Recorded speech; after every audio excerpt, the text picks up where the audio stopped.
En psychologie, on dit que les personnes qui ont rarement été rassurées étant enfants grandissent souvent avec ce besoin constant de preuve qu'elles sont aimables même quand l'amour est déjà là à tendre la main. Quand un enfant n'entend jamais « je suis fier de toi » ou « tu es en sécurité », ici, le cerveau n'oublie pas. Il apprend à vivre sans il apprend que l'affection doit se mériter, que l'amour est conditionnel, que la sécurité a des règles. Alors plus tard, quand elle rencontre quelqu'un de gentil, quelqu'un de patient, quelqu'un qui reste, ça ne ressemble pas à la paix, ça ressemble à un piège. Elle disent « pourquoi tu m'aimes » ou « t'es sûr de ce que tu dis ».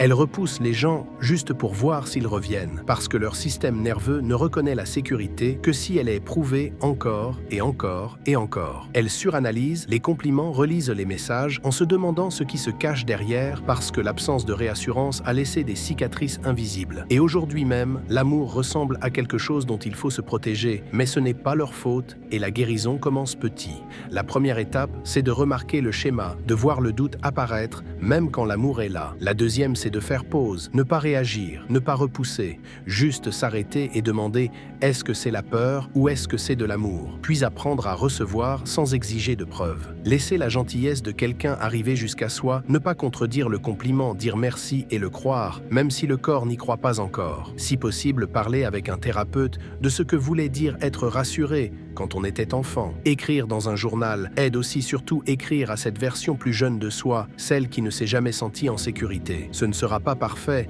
mais guérir ne veut pas dire être parfait. Ça veut juste dire rester présent assez longtemps pour reconnaître quand l'amour frappe à la porte. Et petit à petit, apprendre à l'ouvrir.